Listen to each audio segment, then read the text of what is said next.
Voglio chiedere il programma possibilmente più preciso del Centro Studi di Amsterdam. Bon, alors, wir werden in irgendeinem bestimmten Punkt nicht übereinstimmen. Peut-être Armando devrait parler là-dessus. Vielleicht könnte einer von denen etwas darüber sagen, von den Holländern. Ich möchte dazu sagen, das ist so grob gefasst, dass man von Punkt nach gar nicht springen kann. C'est conçu si largement qu'on ne peut pas parler maintenant d'un point. C'est trop vaste. Ce n'est pas l'affaire du centre d'Amsterdam d'engager Nicht die Aufgabe des Zentrums von Amsterdam. l'activité des autres. C'est la tâche des autres de s'intéresser aux problèmes de l'urbanisme unitaire qui a été entamé aujourd'hui. C'est à nous ici d'engager le centre d'Amsterdam dans une direction. Oui, mais eux, ils savent beaucoup plus que nous. D'accord. Le souvenir est lié au monde des œuvres permanentes. Le souvenir de Rembrandt, ce sont les tableaux dans les musées. Alors nous avons beaucoup d'orgueil, mais pas celui d'être Rembrandt dans les musées. Que lui, il ne traduit pas en hollandais, pas audience. Ce quartier était fait pour la dignité malheureuse de la petite bourgeoisie, pour les emplois honorables et le tourisme intellectuel. La population sédentaire des étages était abritée des influences de la rue. Ce quartier est resté le même. Il était l'environnement étranger de notre histoire.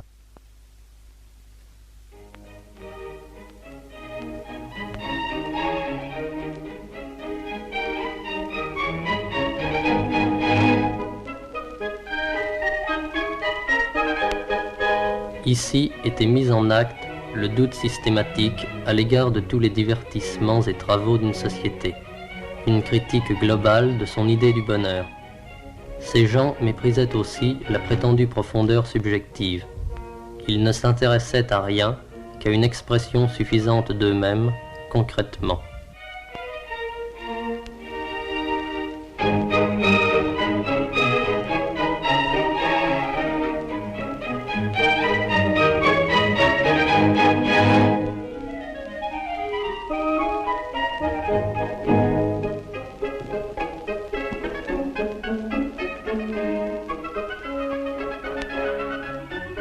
Les êtres humains ne sont pas pleinement conscients de leur vie réelle, agissent le plus souvent en tâtonnant. Leurs actes les suivent, les entraînent, les débordent par leurs conséquences. À chaque moment, donc, les groupes et les individus se trouvent devant des résultats qu'ils n'avaient pas voulus.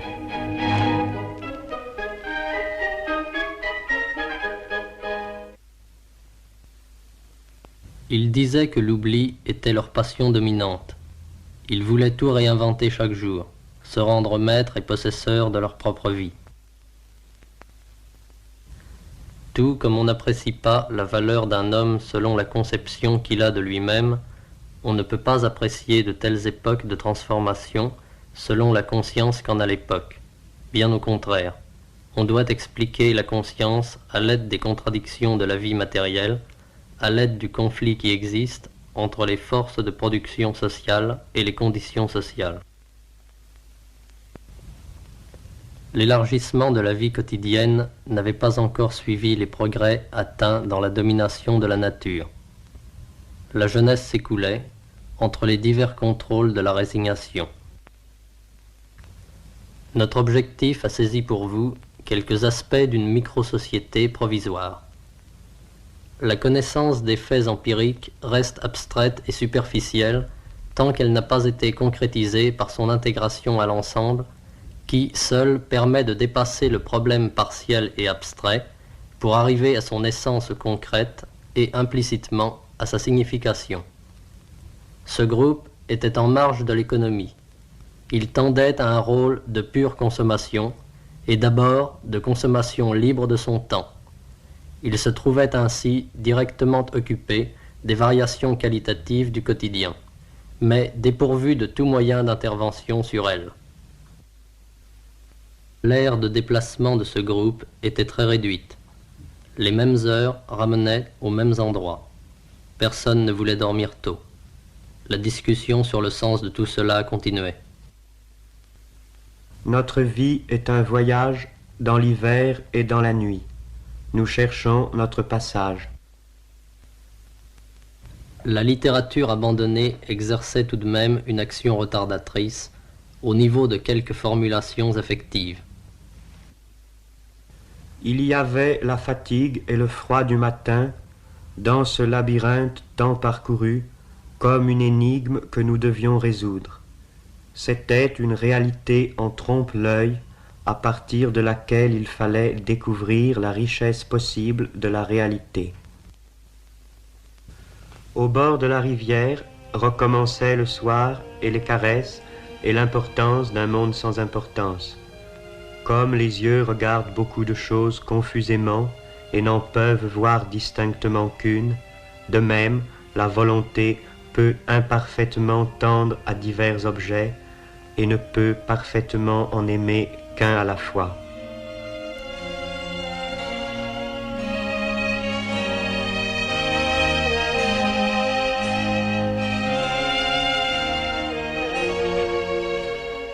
Personne ne comptait sur l'avenir. Il ne serait pas possible d'être ensemble plus tard et ailleurs qu'ici. Il n'y aurait jamais de liberté plus grande. Le refus du temps et du vieillissement isolait d'avance les rencontres dans cette zone, accidentelle et bornée, où ce qui manquait était ressenti comme irréparable. L'extrême incertitude quant aux moyens de subsister sans travailler était à la racine de cette hâte qui faisait les outrances nécessaires et les ruptures définitives. On ne conteste jamais réellement une organisation de l'existence sans contester toutes les formes de langage qui appartiennent à cette organisation.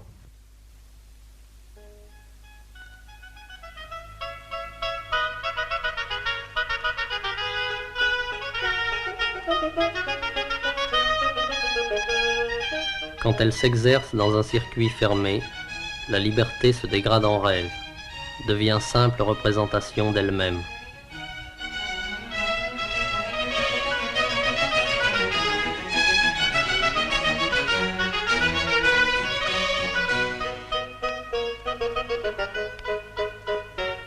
L'ambiance du jeu est par nature instable. À tout moment, la vie courante peut reprendre ses droits. La limitation locale du jeu est plus frappante encore que sa limitation temporelle.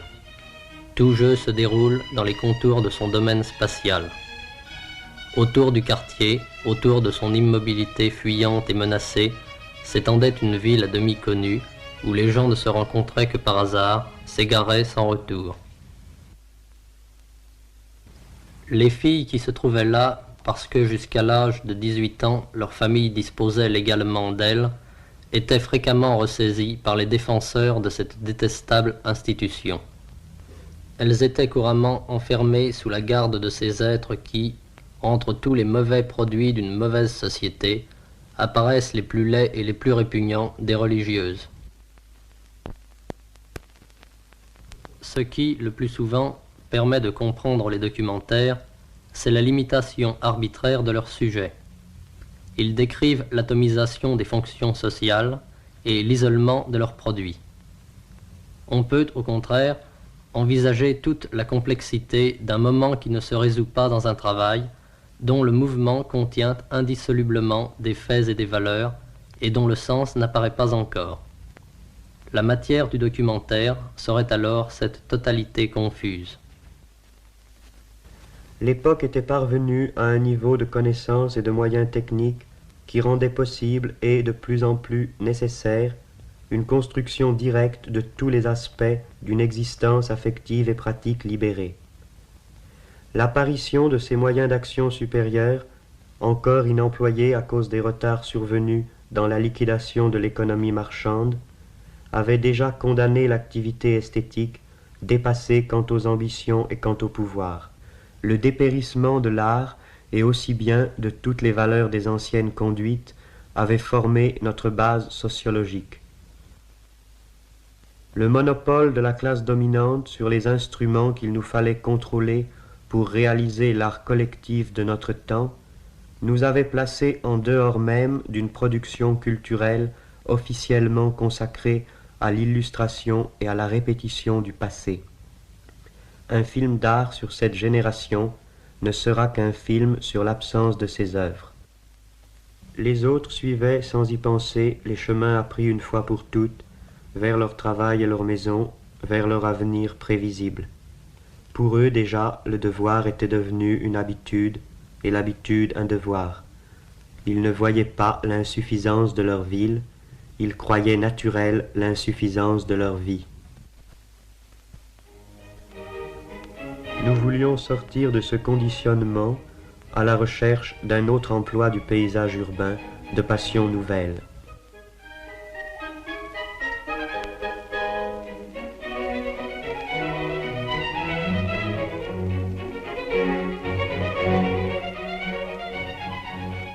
L'atmosphère de quelques lieux nous faisait sentir les pouvoirs à venir d'une architecture qu'il faudrait créer pour être le support et le cadre de jeux moins médiocres. Nous ne pouvions rien attendre de ce que nous n'aurions pas modifié nous-mêmes. Le milieu urbain proclamait les ordres et les goûts de la société dominante avec une violence égale à celle des journaux. C'est l'homme qui fait l'unité du monde, mais l'homme est répandu partout. Les hommes ne peuvent rien voir autour d'eux qui ne soit leur visage, tout leur parle d'eux-mêmes, leur paysage même est animé. Il y avait partout des obstacles. Il y avait une cohérence dans les obstacles de tout genre. Il maintenait le règne cohérent de la misère. Tout étant lié, il fallait tout changer par une lutte unitaire ou rien. Il fallait rejoindre des masses, mais autour de nous le sommeil. La dictature du prolétariat est une lutte acharnée, sanglante et non sanglante, violente et pacifique, militaire et économique, pédagogique et administrative, contre les forces et les traditions du vieux monde. Finalement, dans ce pays, cette fois encore, ce sont les hommes d'ordre qui en sont venus à se faire émeutiers. Ils ont assuré davantage leur pouvoir. Le grotesque des conditions dominantes, ils ont pu l'aggraver selon leur cœur. Ils ont décoré leur système avec les pompes funèbres du passé. Des années, comme un seul instant prolongé jusque-là, prennent fin. Ce qui était immédiatement vécu reparaît figé dans la distance, inscrit dans les goûts et les illusions d'une époque, emporté avec elle.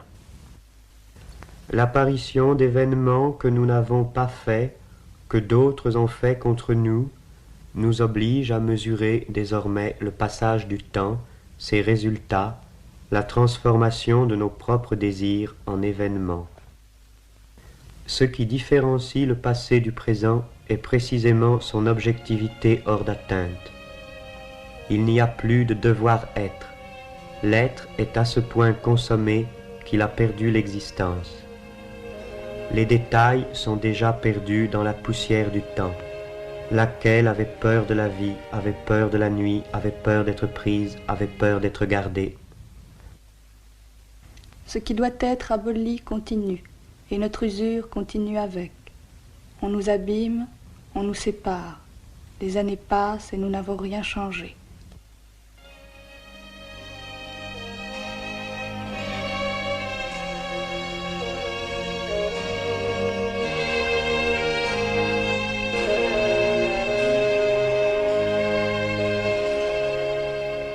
Encore une fois, le matin, dans les mêmes rues.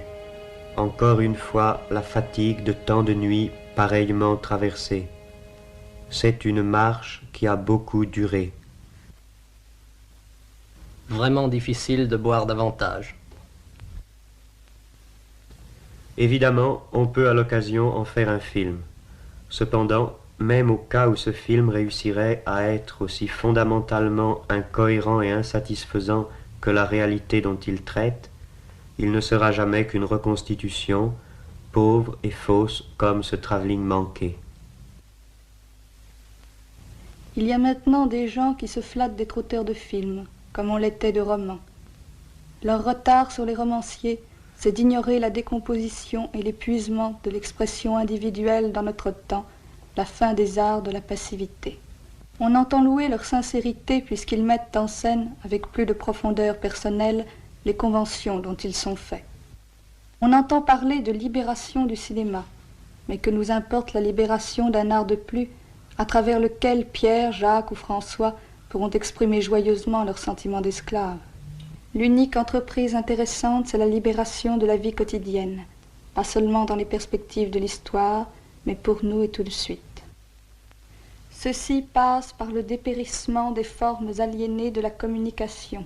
Le cinéma est à détruire aussi.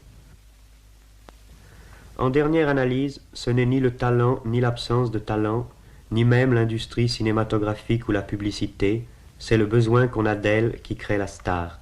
C'est la misère du besoin, c'est la vie morne et anonyme qui voudrait s'élargir aux dimensions de la vie de cinéma. La vie imaginaire de l'écran est le produit de ce besoin réel, la star est la projection de ce besoin. Les images des entr'actes conviennent mieux que toutes les autres pour évoquer un entr'acte de la vie. Pour décrire effectivement cette époque, il faudrait sans doute montrer beaucoup d'autres choses. Mais à quoi bon? Il faudrait plutôt comprendre la totalité de ce qui s'est fait, ce qui reste à faire, et non ajouter d'autres ruines au vieux monde du spectacle et des souvenirs. On ne sait que dire. La suite des mots se refait et les gestes se reconnaissent en dehors de nous. Bien sûr, il y a des procédés maîtrisés, des résultats vérifiables. C'est très souvent amusant.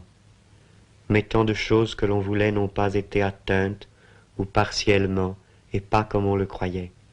Quelle communication a-t-on désiré, ou connu, ou seulement simulé?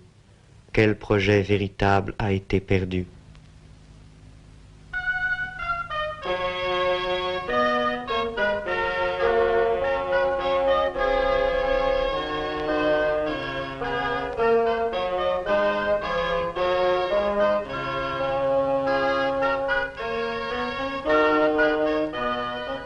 Le spectacle cinématographique a ses règles qui permettent d'aboutir à des produits satisfaisants. Cependant, la réalité dont il faut partir, c'est l'insatisfaction. La fonction du cinéma est de présenter une fausse cohérence isolée, dramatique ou documentaire, comme remplacement d'une communication et d'une activité absente. Pour démystifier le cinéma documentaire, il faut dissoudre ce que l'on appelle son sujet.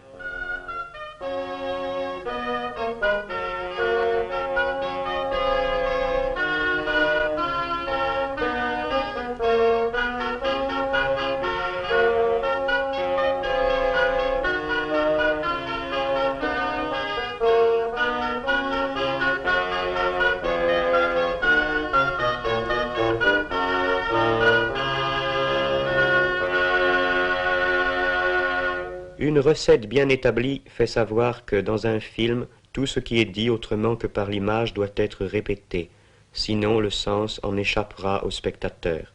C'est possible. Mais cette incompréhension est partout dans les rencontres quotidiennes. Il faudrait préciser, mais le temps manque et l'on n'est pas sûr d'avoir été compris. Avant d'avoir su faire ou dire ce qu'il fallait, on s'est déjà éloigné. On a traversé la rue, on est allé outre-mer, on ne peut se reprendre. Après tous les temps morts et les moments perdus, restent ces paysages de cartes postales traversés sans fin, cette distance organisée entre chacun et tous. L'enfance, mais c'est ici, nous n'en sommes jamais sortis. Notre époque accumule des pouvoirs et se rêve rationnel. Mais personne ne reconnaît comme sien de tels pouvoirs. Il n'y a nulle part d'accès à l'âge adulte, seulement la transformation possible, un jour, de cette longue inquiétude en sommeil mesuré. C'est parce que personne ne cesse d'être tenu en tutelle. La question n'est pas de constater que les gens vivent plus ou moins pauvrement, mais toujours d'une manière qui leur échappe. En même temps, c'est un monde où nous avons fait l'apprentissage du changement. Rien ne s'y arrête. Il apparaît sans cesse plus mobile. Et ceux qui le produisent, jour après jour, contre eux-mêmes, peuvent se l'approprier, je le sais bien.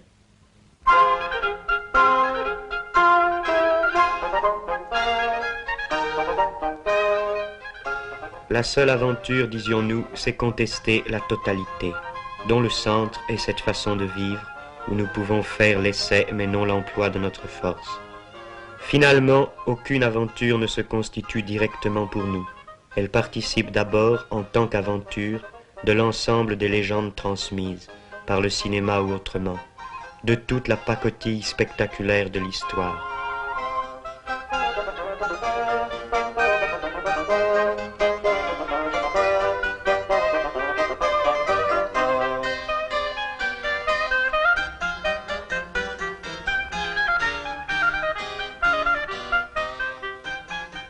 Avant la domination collective de l'environnement, il n'y a pas encore d'individus, mais des ombres hantant les choses qui leur sont anarchiquement données par d'autres. Nous rencontrons, dans des situations occasionnelles, des gens séparés qui vont au hasard. Leurs émotions divergentes se neutralisent et maintiennent leur solide environnement d'ennui. Aussi longtemps que nous ne pourrons faire nous-mêmes notre histoire, créer librement les situations, l'effort vers l'unité introduit d'autres ruptures. La recherche d'une activité centrale en vient à constituer quelques spécialisations nouvelles.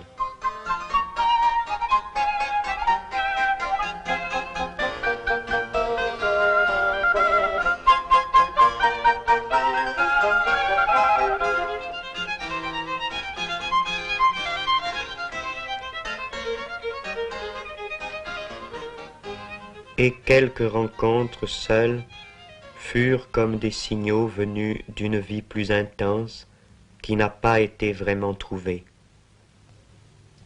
Ce qui n'a pu être oublié reparaît dans les rêves. À la fin de ce genre de rêve, dans le demi-sommeil, les événements sont encore tenus pour réels un bref instant. Et les réactions qu'ils appelleraient se précisent plus exactement, plus raisonnablement, comme, tant de matin, le souvenir de ce que l'on a bu la veille. Ensuite vient la conscience que tout est faux, que ce n'est qu'un rêve, qu'il n'y a pas de fait nouveau, pas de retour vers cela, pas de prise. Ces rêves sont des éclats du passé non résolu. Ils éclairent unilatéralement des moments autrefois vécus dans la confusion et le doute. Ils font une publicité sans nuance pour ceux de nos besoins qui sont devenus sans réponse. Voici la lumière du jour et des perspectives qui, maintenant, ne signifient plus rien.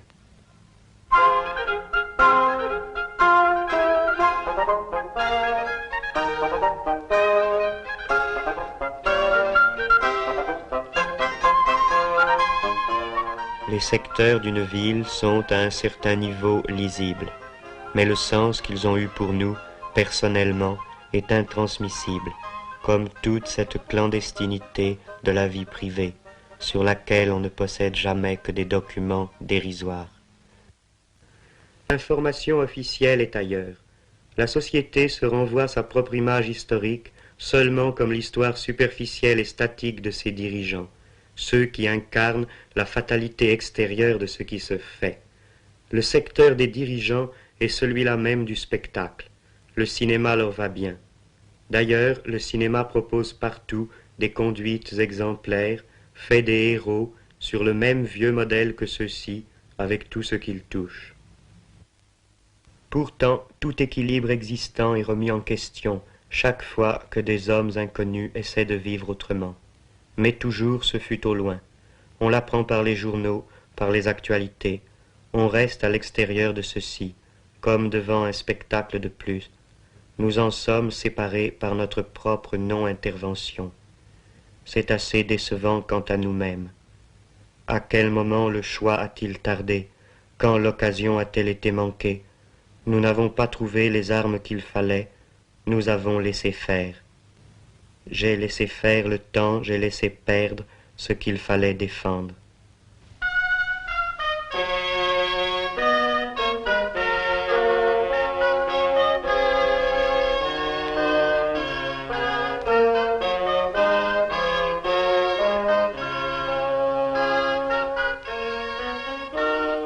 Cette critique générale de la séparation contient évidemment et recouvre quelques données particulières de la mémoire. une peine moins reconnue, la conscience d'une indignité moins explicable. De quelle séparation précise s'agissait-il? Comme nous avons vécu vite, c'est à ce point de notre histoire irréfléchie que je nous revois. Tout ce qui concerne la sphère de la perte, c'est-à-dire aussi bien ce que j'ai perdu de moi-même, le temps passé, et la disparition, la fuite, et plus généralement l'écoulement des choses, et même au sens social dominant, au sens donc le plus vulgaire de l'emploi du temps, ce qui s'appelle le temps perdu, rencontre étrangement, dans cette ancienne expression militaire, en enfant perdu, rencontre la sphère de la découverte, de l'exploration d'un terrain inconnu, toutes les formes de la recherche, de l'aventure, de l'avant-garde. C'est à ce carrefour que nous nous sommes trouvés et perdus. Tout ceci, il faut en convenir, n'est pas clair. C'est un monologue d'ivrogne, tout à fait classique, avec ses allusions incompréhensibles et son débit fatigant, avec ses phrases vaines qui n'attendent pas de réponse et ses explications sentencieuses et ses silences. La pauvreté des moyens est chargée d'exprimer sans phare la scandaleuse pauvreté du sujet. Généralement, les événements qui arrivent dans l'existence individuelle telle qu'elle est organisée, ceux qui nous concernent réellement et exigent notre adhésion, sont précisément ceux qui ne méritent rien de plus que de nous trouver spectateurs distants et ennuyés, indifférents. Au contraire, la situation qui est vue à travers une transposition artistique quelconque est assez souvent ce qui attire, ce qui mériterait que l'on devînt acteur, participant. Voilà un paradoxe à renverser, à remettre sur ses pieds. C'est cela qu'il faut réaliser dans les actes, et ce spectacle du passé fragmentaire et filtré, idiot, plein de bruit et de fureur, il n'est pas question de le transmettre maintenant, de le rendre, comme on dit, dans un autre spectacle ordonné, qui jouerait le jeu de la compréhension réglée et de la participation. Non. Toute expression artistique cohérente exprime déjà la cohérence du passé, la passivité. Il convient de détruire la mémoire dans l'art, de ruiner les conventions de sa communication, de démoraliser ses amateurs. Quel travail! Comme dans la vision brouillée de l'alcool, la mémoire et le langage du film se défont ensemble. À l'extrême, la subjectivité malheureuse se renverse en une certaine sorte d'objectivité, un document sur les conditions de la non-communication. Par exemple, je ne parle pas d'elle, faux visage, faux rapport. Un personnage réel est entre l'événement et son évocation, par une distance qui grandira toujours, qui grandit en ce moment, comme l'expression conservée reste elle-même en tout cas séparée de ceux qui l'entendent, abstraitement et sans pouvoir sur elle. Le spectacle, dans toute son étendue, c'est l'époque, dans laquelle une certaine jeunesse s'est reconnue, le décalage entre cette image et les résultats. Quel aspect, quel goût, quel refus et quel projet la définissaient alors, et puis comment elle s'est avancée dans la vie courante.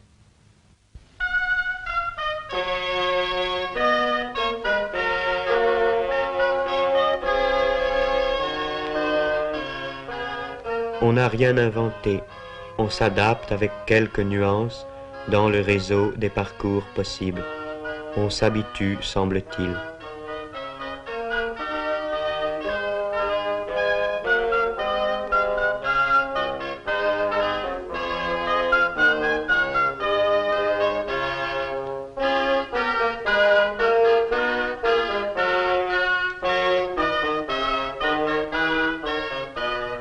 Au retour d'une entreprise, toutes gens du monde ont moins de cœur qu'à l'aller. Beaux enfants, l'aventure est morte.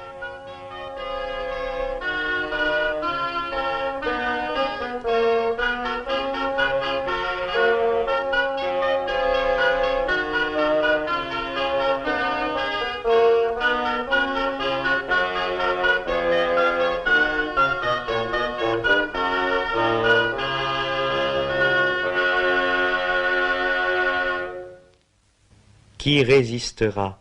Il faut aller plus loin que cette défaite partielle, bien sûr. Et comment faire? C'est un film qui s'interrompt mais ne s'achève pas. Toutes les conclusions sont encore à tirer, les calculs à refaire, le problème continue d'être posé, son énoncé se complique, il faut recourir à d'autres moyens. Ce message informel, de même qu'il n'avait pas de raison profonde de commencer, de même n'en a pas de finir. Je commence à peine à vous faire comprendre que je ne veux pas jouer ce jeu-là.